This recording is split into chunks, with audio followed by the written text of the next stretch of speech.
దాకా వచ్చారు. నిన్న దాదాపుగా 20,000 మంది పైనే వచ్చారు ధర్నా చౌక్‌కి. ఏంటి అసలు మీ కష్టాలేంటి? ప్రభుత్వం మీకు ఏమి ఇచ్చి మాట తప్పింది? ఏంటి అసలు మీ బాధ ఏంటి? అంటే సార్ మాది ఏందంటే బైబర్కేషన్ తర్వాత మీకు తెలిసినటువంటి విషయం అంతా బాగుపడగలుగుతాం. హ్మ్. మన నీళ్లు, మన నిధులు, మన నియామకాలు అనుకున్నాం. అన్ని మరి ఇది ఆ రోజైతే మనుభావుడు కేంద్ర ప్రభుత్వ ఉద్యోగులతో సమాన వేతనాలు అన్నారు. సో మేము సకల జనుల సమ్మెలో మొదలుకొని దాదాపు నా వరకైతే ఒక 10-15 కేసులు అన్ని ప్రోగ్రాంలు సకల జనుల సమ్మెలో పాల్గొనడం రాణిగంజ్ నుంచి. ఆ రోజుల్లో ఉన్నటువంటి పొలిటికల్ జేఏసీ కానివ్వండి, వివిధ యూనియన్స్ కానివ్వండి, మరి అమరవీరుడైన ప్రజానౌక గద్దర్ గారితో కూడా మేము చాలా తిరగటం, వంట వార్పులు, ఎలాంటి పండుగలు లేకుండా, ఎలాంటి రూపాయి లేకుండా కుటుంబాలను ముందుగా మాకు గుర్తించాలి ఏంటంటే సమాజం దరిద్ర రేఖకు దిగువ ఉన్న వాళ్ళం మేము. మాకు ప్రభుత్వ పరంగా ఉన్నటువంటి సంక్షేమాలు ఏవి అందవు, రావటానికి వీల్లేదు. ఏ రిజర్వేషన్స్ ఉన్నా కానీ, ఎస్సీ కానీ, ఎస్టీ కానీ, బీసీ కానీ, ఇప్పుడు సపోజ్ నా కొడుకుకి ఎంబీబీఎస్ డాక్టర్ చేయించాలంటే 1 కోటి రూపాయలు నేను వేచించగలనా? ఉండవు. చిన్న నౌకరి. నేను రిక్రూట్మెంట్ అయినప్పుడు 44 రూపాయలు నాది డైలీ వైస్. అంటే ఎన్ని సంవత్సరాలు సార్ మీరు రిక్రూట్ అయ్యి? ఇప్పుడు 93 అండి. 32 సంవత్సరాలు అయిపోయింది. 4 నెలలు రిటైర్మెంట్ ఉన్నాయి. జూన్లో రిటైర్మెంట్ అవుతాను, సీనియర్ మోస్ట్. ఆ రోజుల్లో మేము చాలా మరి ఆ రోజుల్లో ఉద్యమ నాయకునికి మేము చాలా సపోర్ట్ చేసి ఆర్టీసీ అనేది ఒక మార్పు తేగలిగింది. ఢిల్లీ స్థాయిలో ప్రగతి చక్రాలు ఆగిపోతే సమాజంలో 140 భారత కోట్ల ప్రజలు కూడా చూస్తున్నారు. అసలు ఈ తెలంగాణ మూమెంట్ ఏంటిది, మరి కేసీఆర్ గారి పని విధానం ఏంటుందని చూస్తూ ఉన్నారు. ఇప్పుడు మేము దాంట్లో పూర్తి సపోర్ట్ పాల్గొన్నాం. నిర్బంధానికి కానివ్వండి, లాఠీ చార్జీలో కానివ్వండి, ఎక్కడ పడితే అక్కడ మా మీద లాఠీ చార్జీలు, ఎక్కడ పడితే అక్కడ మా మీద కేసులు. మా పైసలు మేమే ఖర్చు చేసుకోవాలి, మా బాధలు మేమే చూసుకోవాలి, మా ఇంటికి మేమే పోవాలి. 20-24 గంటలు మేము కాపలాగా ఒక పోలీస్ సెంట్రీ. అంటే కొంచెం న్యూషన్స్ ఏరియాలో పోలీస్ సెంట్రీ పక్కడబందుగా ఉంటాడు. ఇప్పుడు మనకి సిటీలో కనవడం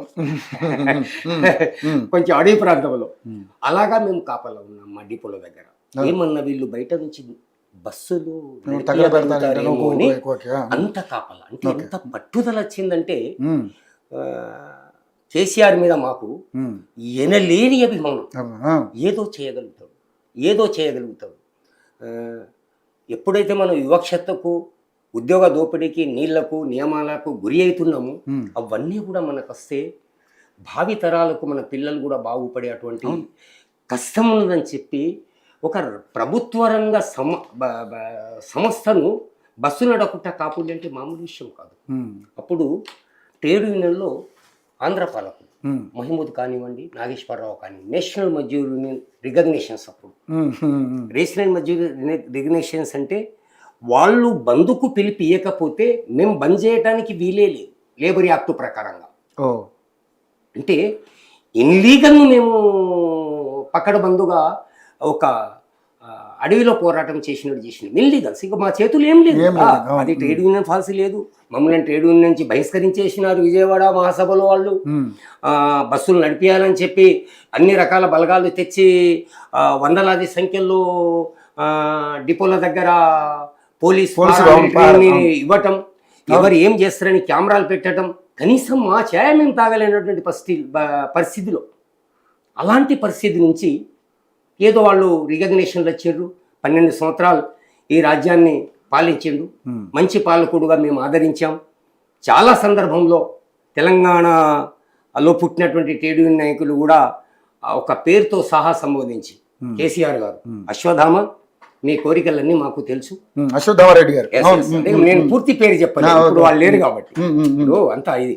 అశ్వత్థామ నేనే స్వయంగా విన్నాను, కేసీఆర్ పక్క ఉంటుండే. అశ్వత్థామ మీ కోరికలన్నా నెరవేరుస్తాం. ఏదైతే నేను హామీ ఇచ్చినో నన్ను కాపాడటానికి బాంబాయి పోయే బండిని బోధన నుంచి ఇరువరకు తీసుకొచ్చామని బాంబాయి పోలే. కేసీఆర్ చావు బతుకులో ఉన్నానంటే అంత టెన్షన్స్ మాకు అర్థమే కాలేదు. సామాన్య ఉద్యోగులు అండి, తుమ్మితే పోయి నౌకరి అసలు చెప్పుకోవద్దు కానీ తుమ్మితే నౌకరి పోతుంది. అలాంటి త్యాగానికి వచ్చాం మేము. లింక్ ఆధారం పెడతా ఓకే అలాంటి త్యాగానికి వచ్చి ఇంత చేసిన తర్వాత వీళ్ళ పాలన చూసినాం. పాలన చూసినాక సంవత్సరమే 2 సంవత్సరాలే 3 సంవత్సరాలే 4 సంవత్సరాలే విలీనియము లేదు, బడ్జెట్ లేదు, ఆర్టీసీ అభివృద్ధి గురించి లేదు, పేర్ స్పాట్సులు లేవు, నియామకాలు లేవు, లింక్ పెట్టండి సార్, తాగటానికి కనీసం నిధులు లేవు, డిపోలో సౌకర్యాలు లేవు. మహిళా కార్మికుల కాడ నుంచి మొదలుకొని పురుష కార్మికుల వరకు మెకానికులకు, డ్రైవర్లకు, కండక్టర్లు విపరీతమైనటువంటి పరిహారం. మాట్లాడితే నౌకరు నుంచి వెళ్ళగొడతాం, మాట్లాడితే నౌకరు నుంచి వెళ్ళగొడతాం. గత్యంతరం లేని పరిస్థితిలో అన్ని ట్రేడ్ యూనియన్లు కలిసి ఇట్లా చేస్తే బాగుండదని చెప్పి కనీసం పిఆర్ఎస్ఎన్ ఇవ్వండి అని చెప్పి ఈయన మొదటిసారి ముఖ్యమంత్రి అయినప్పుడు కేసీఆర్ గారు మేము చెప్పారు ఇక ధర్నకు దిగేసి 6 రోజులు 7 రోజులు చేశాం పిఆర్సీ ఇవ్వండి అని. పిఆర్సీ ఇప్పుడు ఇస్తాడని 7-8 రోజులు మాకంతా నాన్నబెట్టడం జరిగింది.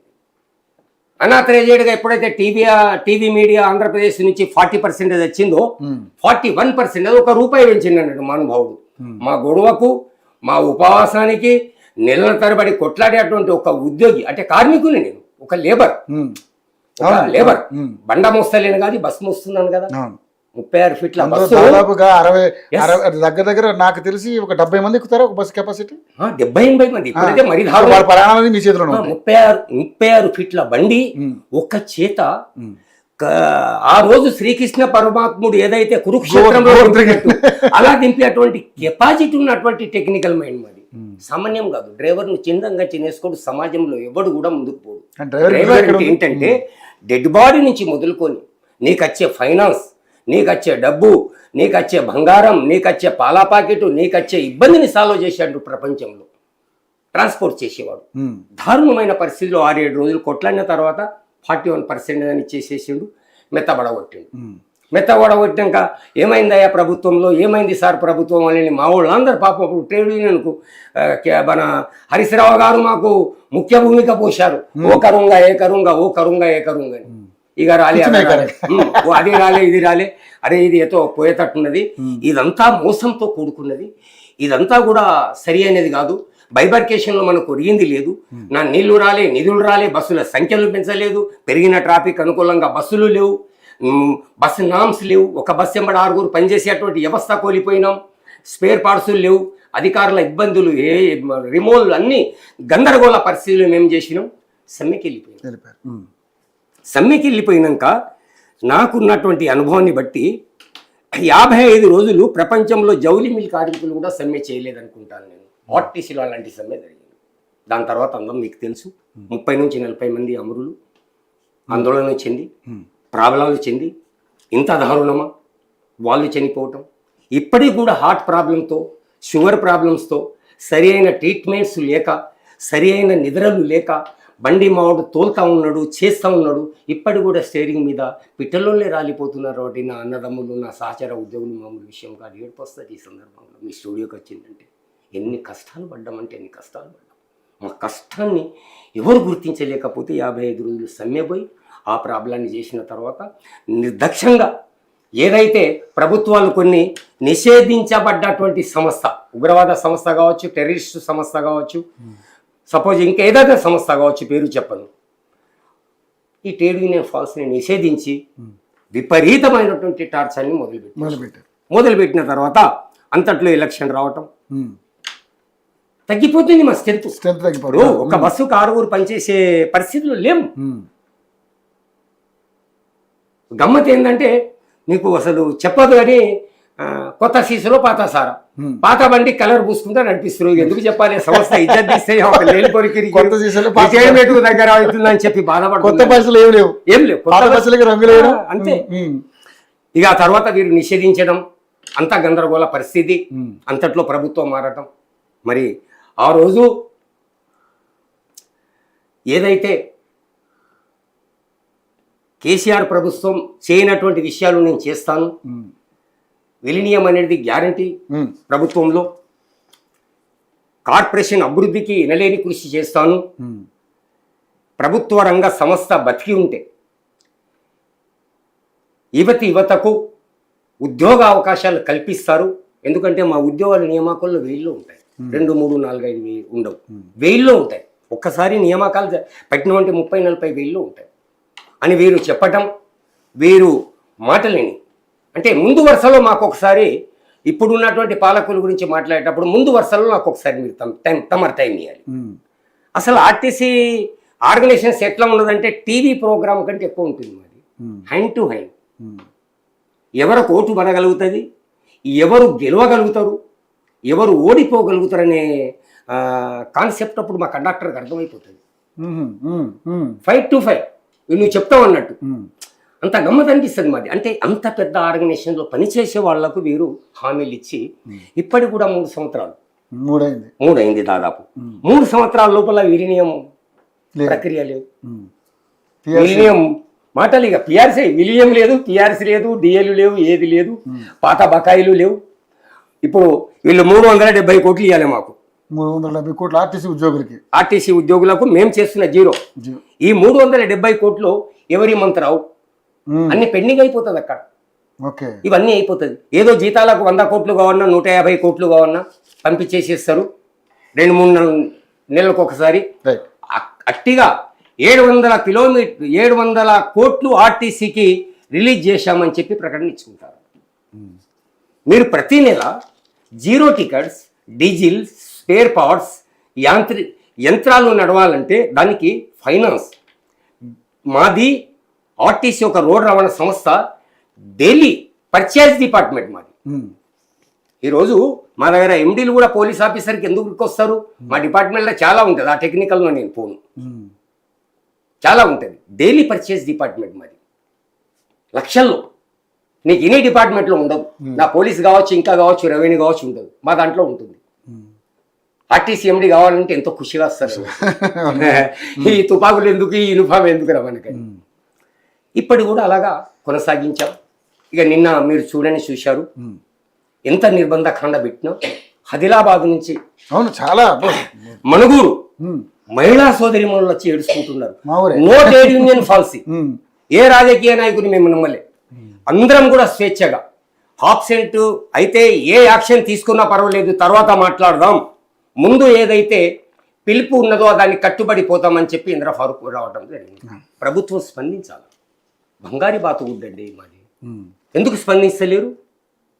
మీకు తెలియదా? ఒక సూపర్ మార్కెట్ వాడు మొత్తం ఉద్ధరించుకున్నాడు. ఉద్దరులు వసూలు కాలేదంటే ఆయన గతి ఏమవుతుందండి? నెత్తి మీద బొచ్చు ఉండదు. ఇప్పుడు మా పరిస్థితి అదే ఉన్నదండి. ఒక దిక్కు 50 లక్షల మంది డైలీ ప్రయాణం చేస్తున్నారని చెప్పి మీరే చెప్తారు.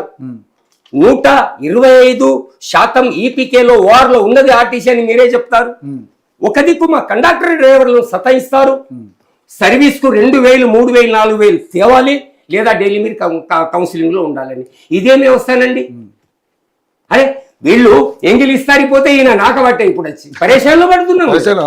దారుణమైన పరిస్థితి. మా ఈపులు చిన్నప్పుడు మేము స్కూల్కి పోతే కూడా కొట్టలే, అంతలా కొడుతున్నారు. అంత మానసిక ఆందోళనతో.